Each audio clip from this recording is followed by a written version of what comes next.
Okay. Then I can hear you now. okay, I'll hang up. All right, then let me go live on Instagram. That's the one that I have to press that button 3 times before it agrees to go live. Okay, now we're live. Hi everybody. Hi Neze. Hi those in the room. Sneha. How you doing, Neze? Hi, Gloria. Hi, everyone. Welcome to our book club discussion for today. Yes. I'm really excited for those who are joining us for the very first time. This is our virtual global book club. We're reading Start with Why. So I'll say the reason why we started this book club was that I wanted to read more books in 2026, and the goal is to read 12 books as a group together. Um, so that's why we started this book club, and every month I have a co-host with me. I am your host. I'll be here all the time as much as possible. My name is Gloria Esomeme. I love to read, and I love to encourage people to read as well. And with me is Dr. Neze Wankor. Neze, do you mind introducing yourself? Sure. Hello, everyone. Thank you for joining us for another discussion on Start with Why. I'm really excited to be here. So, I have my PhD in public health. I work as a public health advisor. I'm also a wife, a mom, a believer. So, excited to join the conversation and hear your thoughts on this book. Great. So this part of the book, so we read a little bit more than we initially planned. Um, so we went up to chapter 7. So we did from the Golden Circle, which is from chapter 3 to 7. So this is the biggest chunk we would maybe I wanted to say this is the biggest chunk we would ever have to do at some point in time, but maybe not. There's still another big chunk ahead, but I think this is the biggest. That's 2 weeks And left, yeah, right? oh yes, we have 2 weeks left, but I am enjoying this book so much. Mhm. Same. Um, yes. So we have the. So do we just go? Do we just dive in and use the guide, or do you want me to talk a little bit about what stood out to me while I was reading? Either way, it's fine. Okay. So I have a few notes here, and one of the things that stood out to me was, and I think it stood out to me much more because I just did a podcast which we released yesterday, and in that podcast we talked about authenticity. And and so it was so interesting because the person who was my guest on the podcast, she was talking about how people have to say their truth all the time. And then I was explaining to her that, sometimes when you're younger, you're not able to really articulate your truth very well because of fear. But the older you get, the more secure you are, you can say your truth. And then this book just kind of brought it all together. It's that when your why, the reason why you do what you do, the how you do it, and the what, when they all align, that's when you're truly authentic. I think that just I was just like, yes, this is what I was trying to talk about. Um, and then something else that stood out to me was trust. Mhm. uh, and it kind of because I've always loved Simon Sinek, so most of the things he says are things that I agree with, right? So Busa, we see you. Come, welcome. We see you. Um, he's something I say all the time is that trust is not a gift. I cannot gift you trust. It's earned. So if I meet you for the first time and I say I trust you, it's either I don't know what I'm saying or I don't know what trust is. Trust has to be earned. And sometimes we trust people. I'm like, oh, I trust her. She's not going to show up. Or I trust her. She's going to show up. And it's based on character that has been displayed over time. Trust is just being able to predict how someone would behave in a certain way. That's my definition of trust. Anyway, those were the things that really, there were so many things that stood out. Those others, I think we're going to explore them when we talk about the book. Was there anything that stood out to you, Ineze? Yes, so just based on my background and training, I love when science supports whatever is being said to me, right? So I really love chapter 4 because it brought in the brain, it brought in the science of the brain about how we think and about the decisions that we make. So, talking about the neocortex and the limbic brain and connecting those with the what, how, and why.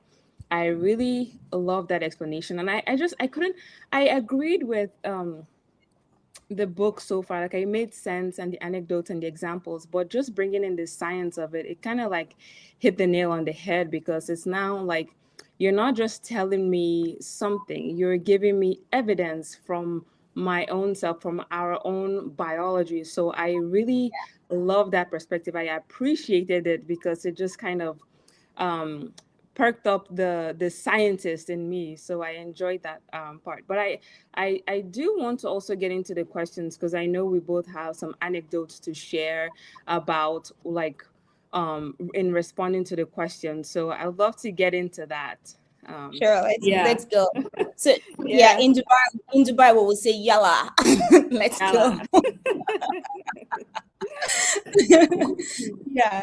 So So I'll I'm just going ask. to ask you. Okay, go ahead. No, you can ask me. You can ask me. Yeah, so just kind of going with the reader's guide for our audience. So the first question that we had was, when you explain what you do, where do you usually start? So I'll ask you, Yeah. Dr. Gloria. Yeah. Oh, Dr. Neze, why are you doing that? Okay, so it's evolving. What I talk about is evolving because I think as a person, I'm in a phase where I am evolving. Before, if you ask me what I did, I would tell you that I'm a doctor, right? I would lead with that. I would lead with my education. And even Right. if people go back and listen to my podcast, they would see how my introduction on my podcast has changed over time. And I think also when you know your why, the more you know yourself, the more you know your why. And I'm knowing myself more. Every day I know what I'm offering to the world and what I expect from the world as well. Mhm. Before I was just like, okay, I'm getting all of this education so I can do, but now I've gotten all of that. I've practiced. I'm taking steps back to say, okay, why am I doing all the things that I do?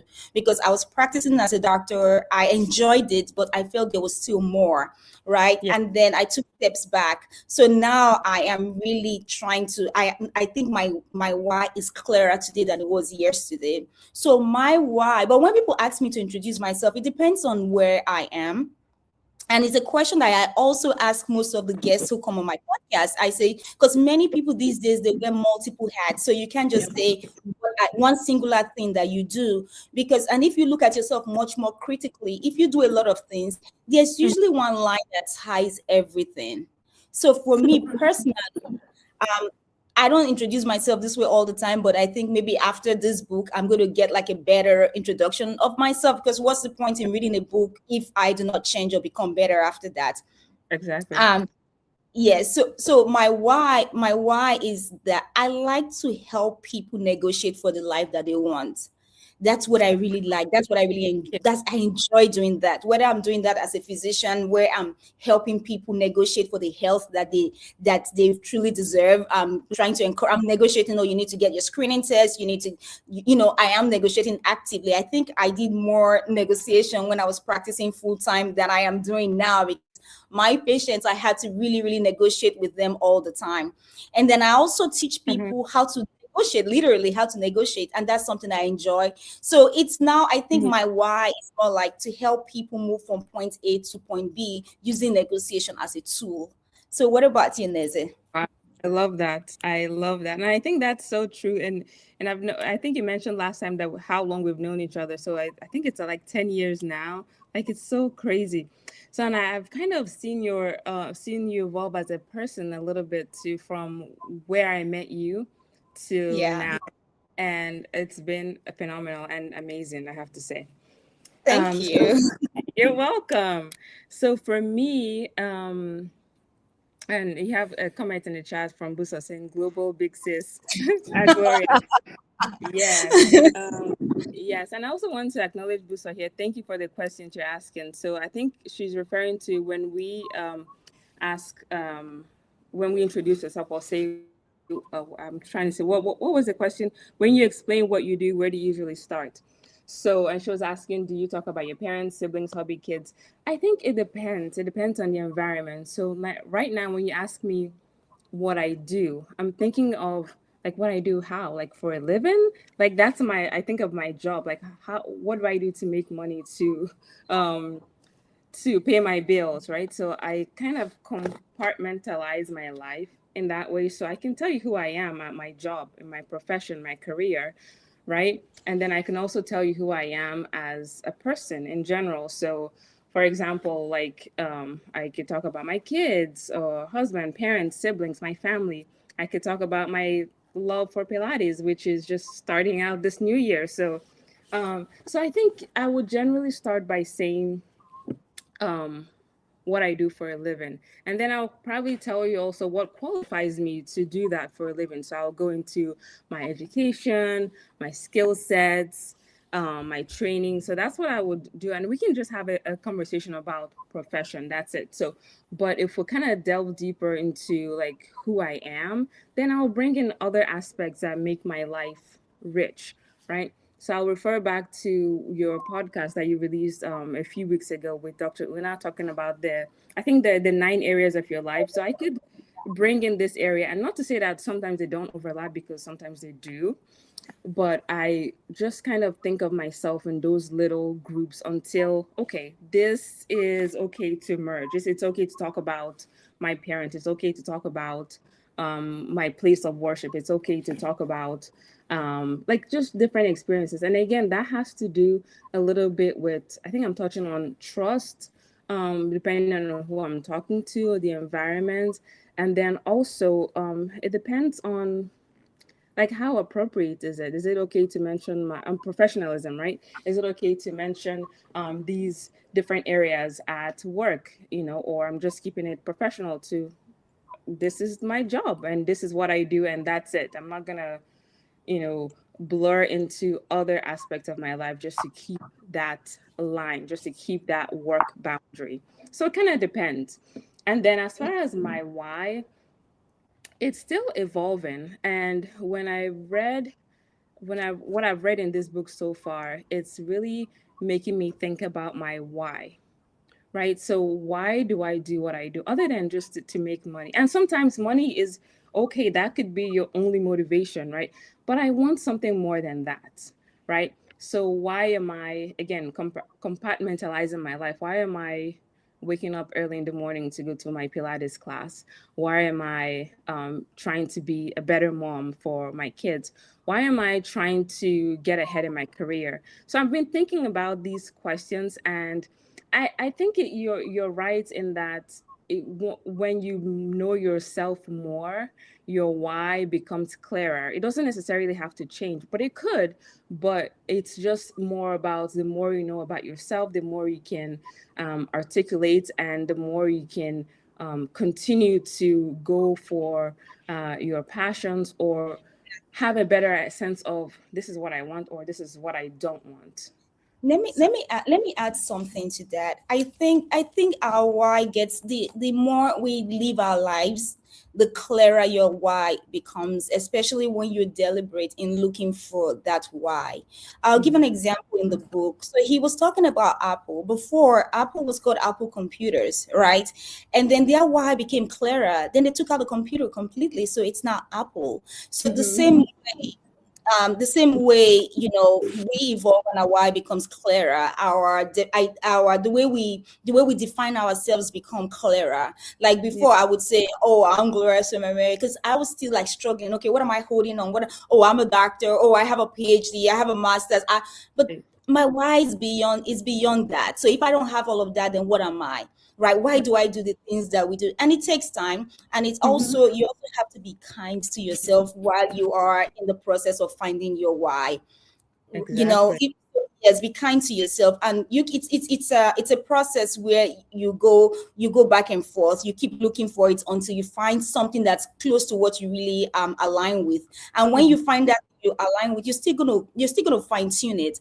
The Gloria of today is not going to be the Gloria in 5 years. I would have evolved, but the Gloria of now is not the Gloria of 5 years ago. I am evolving, and that's what growth is all about. We keep finding our why as we grow, and growth does not necessarily have to go with time. Like, okay, in a year, you can grow fast, you can grow slower, whatever pace you can grow, but the goal is to keep growing. Yeah. Oh, I love Yes, that. Keep growing, people. yes, Keep yes, growing. yes. Yeah.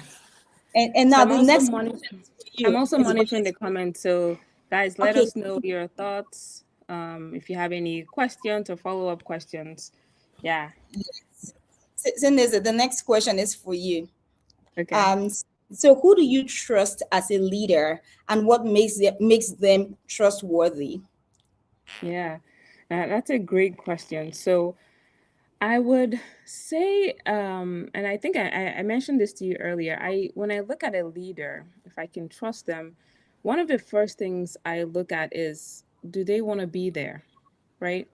Mm, Whether it's my supervisor or my supervisor, right? Do you want to be there? Do you communicate a sense of belonging, right? Do you create a sense of, like, are you passionate about what you're doing and also why you're doing it, right? And yeah, I'm not saying that this, it's not like toxic positivity where you're happy all the time, you're cheery.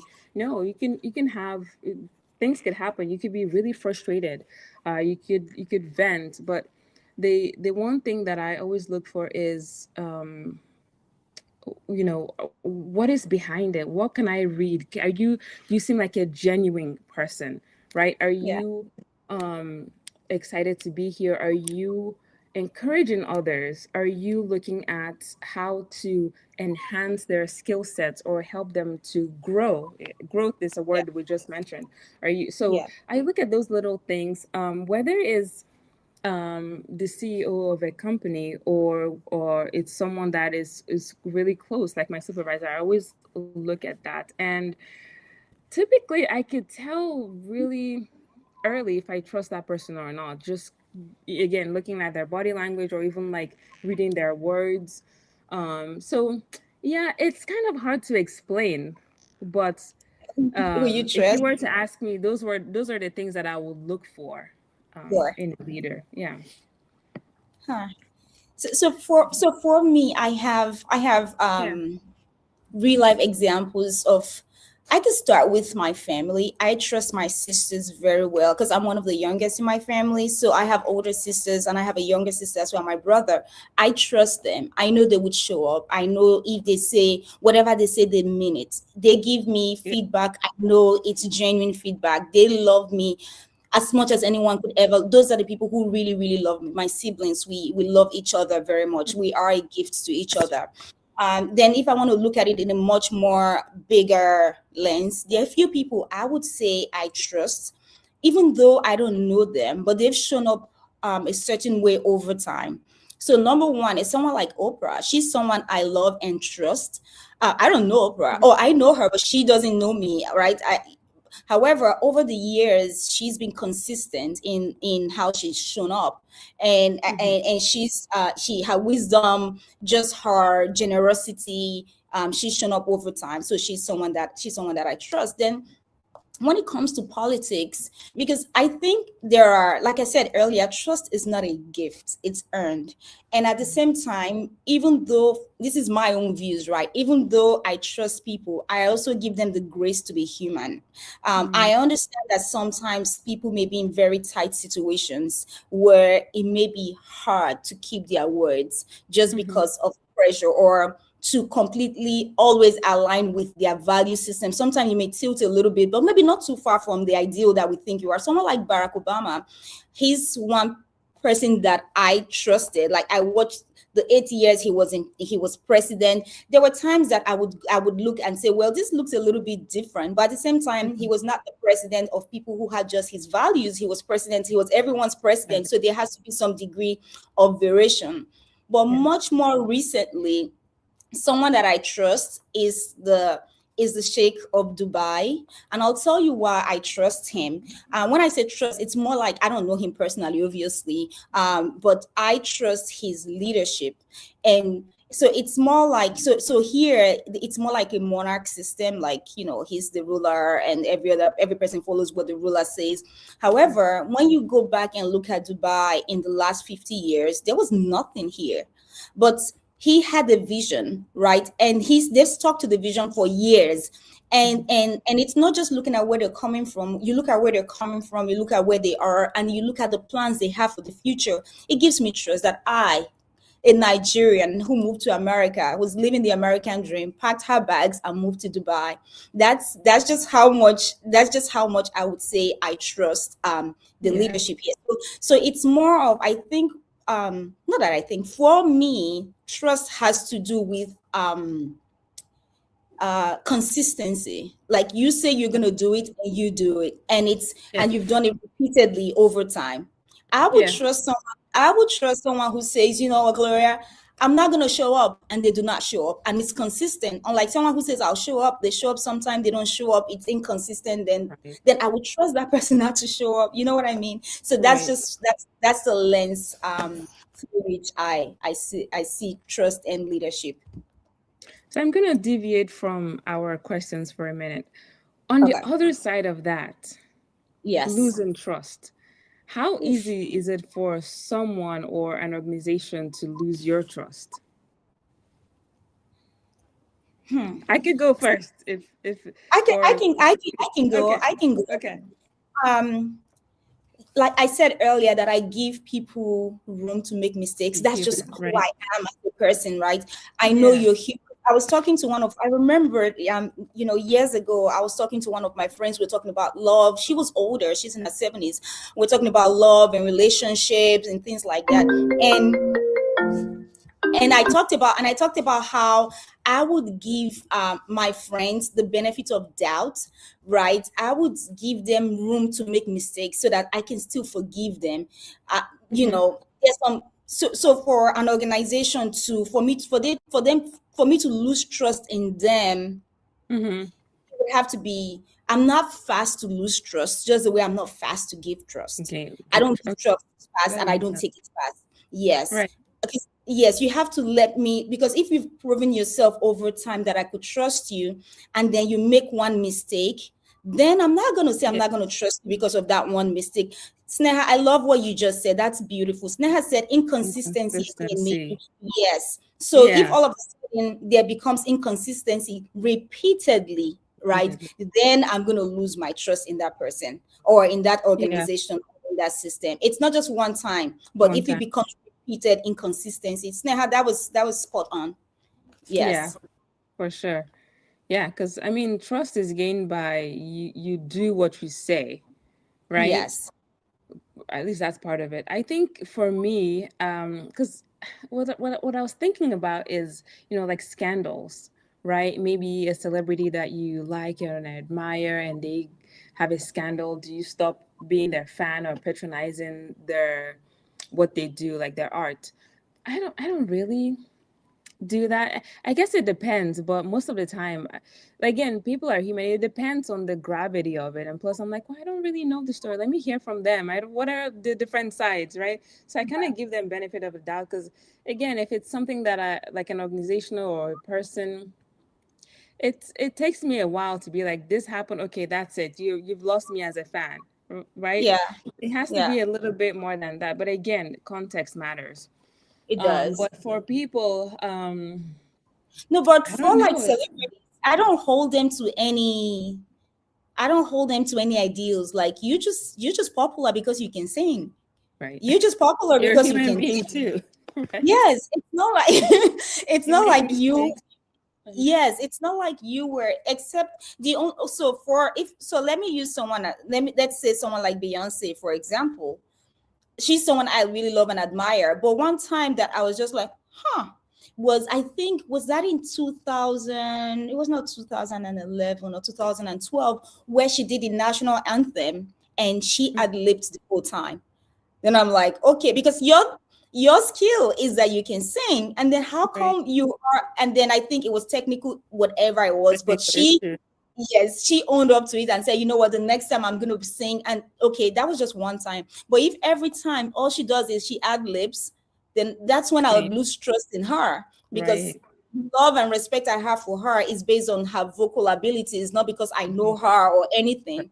So I think we raise people to ideals they haven't earned. We just give them trust because they are popular, not because they've proven to be people of that the virtue we're giving them. Exactly. And also remember that we're all humans. No one is perfect.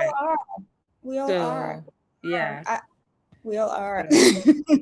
Great. So let's see. I do But have a if question. anyone has a question, please put it out there so we can talk about it. If you have any contribution, I'll read it out as well. Mhm. So, one question that I have is I will start it with a quote by Henry Ford.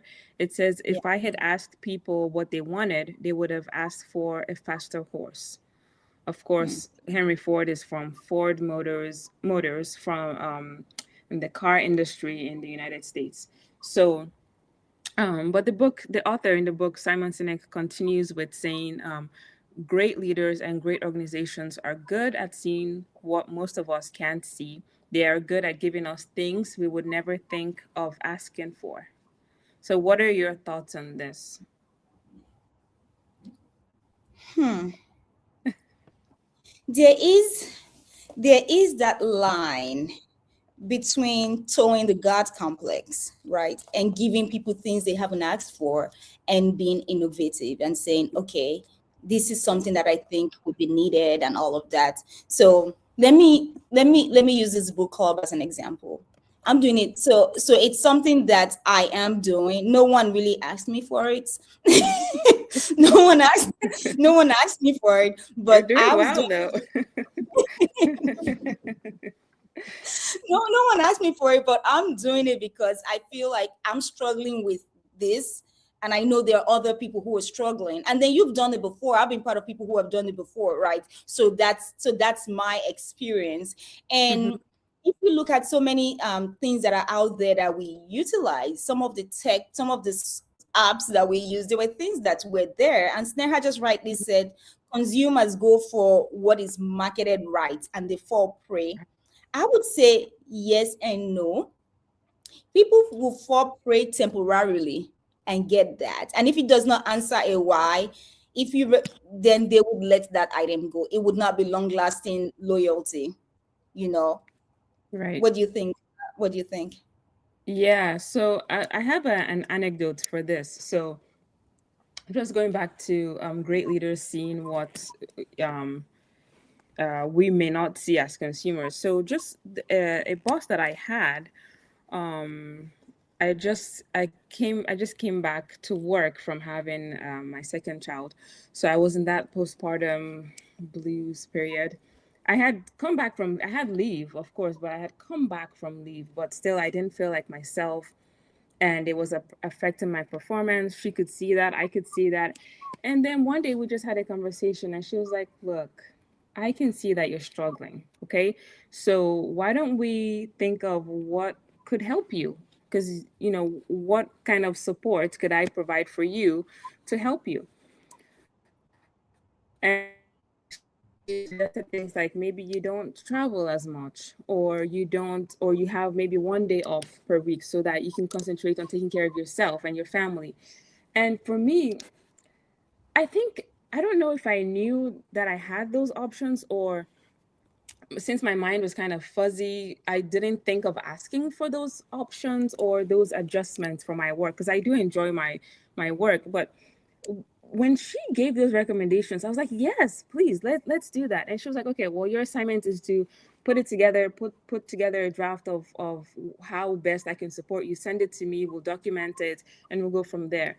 So Wow. a couple of things there is that she knows my abilities, because she's been my supervisor for a while, so she knows when, to some extent she knows when I'm at my best. And but at that moment she knew that, okay, she's struggling, she needs some more support. Yeah. And not only that, she wasn't like, "How can I support you?" She's like, well, she asked me that, but I just couldn't articulate what I needed. And she's like, "How about this? How about this recommendation and that recommendation?" And then I also, when she was saying that, I thought of, oh, here's another way that you can support me. So she kind of got the ideas flowing, because she recognized it. She created a couple of solutions, and then she was like, "Okay, go at it. Prepare this plan, and then bring it to me, and we'll discuss it more." So even though that's like a personal experience and that's like a one-on-one thing, I think organizations also have a way of seeing that, of also predicting that, right? Yeah. Because again, you go back to your why. and when you make that clear, not just what, it's why. And then we can have, they can, pair it up with a couple more things, like people who also see the why and can then market that to consumers who also see their why. Right. And then I see Busa's comments here, and then we can go back to like early adopters. And that's like, I Yes. think that's was like chapter 7. Before But let me before then, stop so far. someone has a question.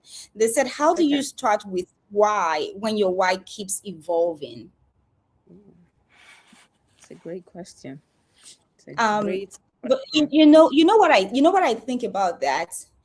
If you found your true why, it doesn't evolve too fast. It doesn't evolve. The difference is not too. It's not too far. It's still. If you look closely, you find out that there's a common thread. There's a common thread that's there, Mhm. but you've not been able to really sit down to find out your true. Maybe you've gotten to the place of your how and a little bit close to the why, but when you find your true why, it's not going to evolve from north to south or from east to west. The compass might move a little bit, but you will still see traces of the previous why all over it. We'll go back to Apple. Like I Mhm. said, Apple started with just making computers, but their Yep. goal, because when he was raving about Apple, I got to a point, I'm like, come on now, what's the big deal about this Apple? Are you sure you're Right. not just like throwing all these things, just using it as an example that you're trying? Sometimes you make something an example and you start to make it feel fit the mold. Initially I thought it was that, but when I read a little bit more, I realized that no, that's not true. People do not find it's not just Apple that does it, but now with the phone, many things that we don't have to do anymore, right? Apple was able to make that happen, but it still aligns with their initial why of trying to make something that's supposed to be for organizations, for individuals to be able to use it. So Yep. it's the same thing with your why. Your why may shift from just computers to MP4s, from MP3. See, I'm saying MP4. It could switch. It could switch from computers to MP3s, from MP3s to the phone, but the why would still be, because if I use myself as an example, when I practiced full time, I really enjoyed talking to my patients much more than I enjoyed the medicine, don't get me wrong, but that brought me more joy, the relationship I had. So I knew that I was close to my why. So when I was trying to really find out my why, I thought about all of that. So someone could see it like, oh, you used to see patients, now you host a podcast, now you're doing things different. But if you sit down closely and look, you find out the why is still there. So I think if you feel the why is evolving really fast and it's very different, it means that's what I think. I'm not like your therapist. I'm not like, I'm not like this guru, but just based on me, I think that's why hasn't really been, the true why has not been found. What are your thoughts, Neze? Yeah, those are great points. I would like to add that it's okay to reinvent yourself, even That's if true. your why is very similar, right? It's okay to reinvent yourself, to start over if it's like a new career or whatever it is. I think what's most important is to sit with yourself and ask yourself a few questions, like, where am I now, right? Hmm. And where was I before? Where am I going? So once you start asking yourself those questions, it might be tough at first, but I think once you get started, you kind of dig deeper into, like, where am I now? What is happening? Why am I thinking why I'm thinking? Even if my why is evolving, like, what are some sources, or what's influencing me to have that change in my what or how? So I think it's very, very important, and not just to think about the questions or think about the responses to them. I think you should write them down too.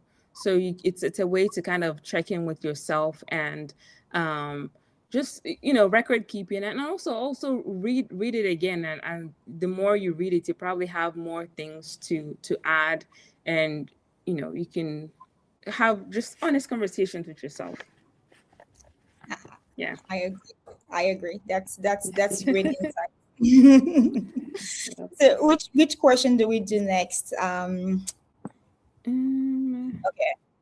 So have a couple companies more with issues. Yeah. yeah, companies with a clear sense of why and not obsessed with what others are doing. So what are your thoughts on this, Neze? Yeah, I think it goes back to a quote from my mom that she always used to Oh, tell my siblings the and I. network is networking. Oh, can you hear me? Um, Can you hear me? I can hear you. is it my network? I want to be sure. I don't know. Oh, so it's my network. Okay. Okay. I can hear everyone. Can you hear me, Gloria? Okay. Yes. Yes. Okay. Yeah, so I just wanted to say, thinking about that question, it goes back to a quote from my mom, and she used to tell my siblings and I all the time, you are in competition with yourself. So you're not worried about, don't be worried about what everybody else is doing. And I think that can be applicable to an organization, a company, whatever it is, because you are trying to be better at what you're doing. You could have a company that has multiple, um, that it could, excuse me, can be marketing a product. The same product could be marketed by different organizations, but you are doing it a different way, in a way that is unique to you, right? So I think if you start looking at what their metrics are, how they're doing, what are their numbers, what are their ratings, I think you lose sight of yourself and what makes you unique and your why. So I think it's very important to focus on that and see how you can do better. And if it's an organization, what do your consumers want? What would you like to introduce to them? And what works for you? How do you build that trust and then hopefully have loyalty? And then if it's on a personal level, don't compare yourself to anyone else because you are chasing your own destiny, you're running your own race, and try and think about how you can do better. So this also reminds me of an interview. I think it was an interview I saw about Oprah, but she was talking about the Oprah show and how I think someone came to her and asked her about the ratings, like how did they improve their ratings, like what her competition's ratings, and she was like, "I'm not worried about that. We're worried about us and how we can improve, or since we're already on the right path, how do we continue to do right?" So that kind of reminds me of you can make that your own too. Like you could individualize it and say, I'm working on my own race, I'm working on being better. I'm not saying don't take advice from other people, but just make sure that you're being true to yourself and you're not like comparing yourself with other people. Yeah, yes, I agree with that 100%. I am not competitive at all. I can see you doing great work, and I'm just like, yes, go you. I'm happy for you, and I do not want to beat you. But however, I am very internally driven. I want to be the best version of myself. I can look at you and say, "Oh, I like how you did that," and then I want to learn that. But it's not like, "Oh, I like how you did that," then I want to beat you at it. I don't want to beat you. Just keep running your race. I'm running mine. We may find out that we're going in very different directions. So why would I run your race? Right. And I know no one can beat me at the race that God has given me to run on earth. So I'm not threatened by anyone's success. I'm only threatened by my lack of activity.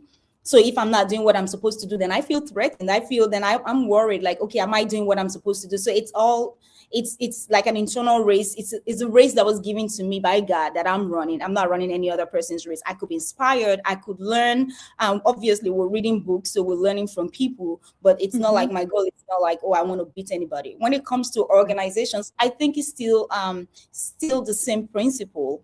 Like when your why is clear, you can keep improving on your why, on how you deliver the why. You could improve on your how, and you could improve on your what, and then you can also learn from people around you.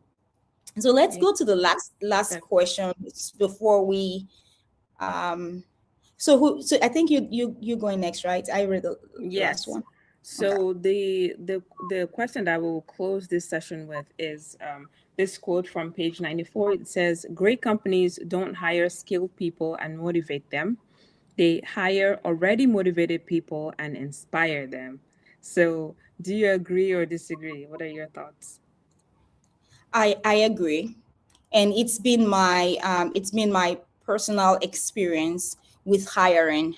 I know you and I was telling you about this earlier, how back in the US, all the people who I hired who support my goal, I didn't have to.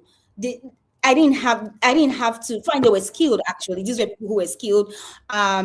But I didn't have to do so much to keep them going. They knew what my vision was and they just run with it. Up till now, I could have an issue and I'm texting somebody, it's 2 a.m. in America, and they're getting up from their home to go take care of stuff from me. And they would also tell me, oh, you're not here because you're not here. We've done all of this for you. Right. So those were people who I didn't have to do, give them like carrots, or they just get the vision from day one. Yeah. And even now, as I am trying to build a new ecosystem for myself, it's still the same principle that I apply.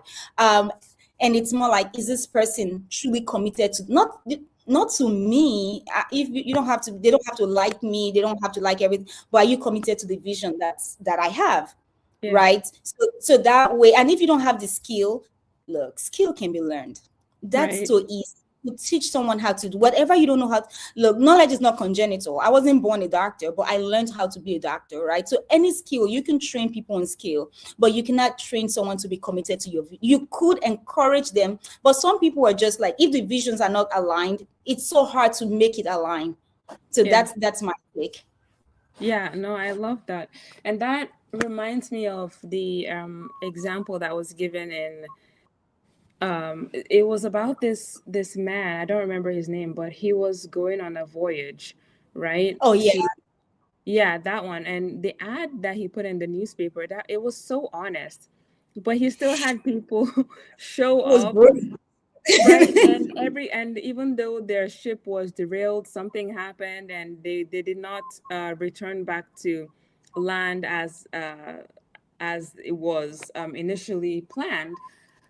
The amazing thing is that no one died. Everyone Yes. survived that voyage. And Yeah. I believe it was because he had people who on the team who get it, right? They were committed. They knew that it was a hazardous journey to go on, but they still signed up and came. So yeah, I think that's kind of like that's what this question is making me think of.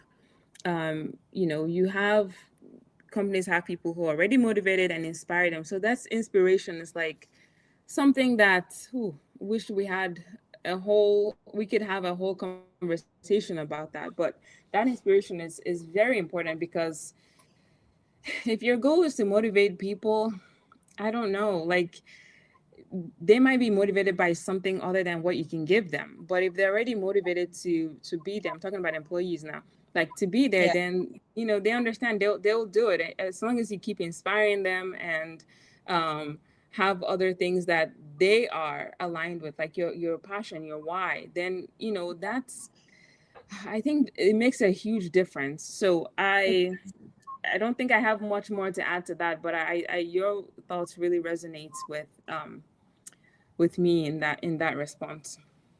Yes. Well, is there any other, let me see if there's any comment anywhere. I don't see any.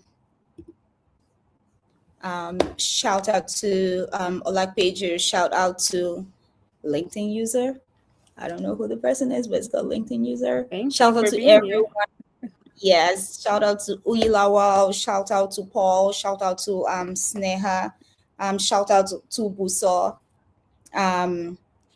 So I think my video is stuck. Nese, my video is stuck with, I think my video is stuck on. It stopped on my end, yeah. Oh, well, But my I can voice hear is you just fine. okay. So let me maybe take out my, maybe it would come back. Is it back? Yes, No, back. it's back. Okay, perfect. It's back, perfect. but it's stuck again. We'll just let it be. Technology. Yeah. We win some, we lose some. Yep. All righty. Well, do you have any last words before? I'll just like to invite everyone to join us back next week and the week after, as we wrap up the last 2 weeks. This has been a really enriching conversation. I really enjoyed the conversation today. And just to encourage everyone, if you have any thoughts, just put them in the school discussion, the school app. You could just add your thoughts there, and we would love to hear how your reading is going and what stood out to you while reading. So thank you. Yes. And just to let you know, we're not this is not we're not this is not God help me, but I'm not here to like do like a few episodes and then leave. This is something I want to do for the rest of my life as long as God helps me. So we're here. I'm not going anywhere, and we'll just keep pushing just to be the best version of ourselves. Yep. Thank you. Amazing. I will see you all next week. Okay. See, I do love like this. My niece was like, "That's not." I don't know if you can see me or you can't see me. My video is stuck, right? Yeah. Okay, I'll let it go. I'll tell you next time. Okay. Call me. Okay. Bye. Bye bye. Okay.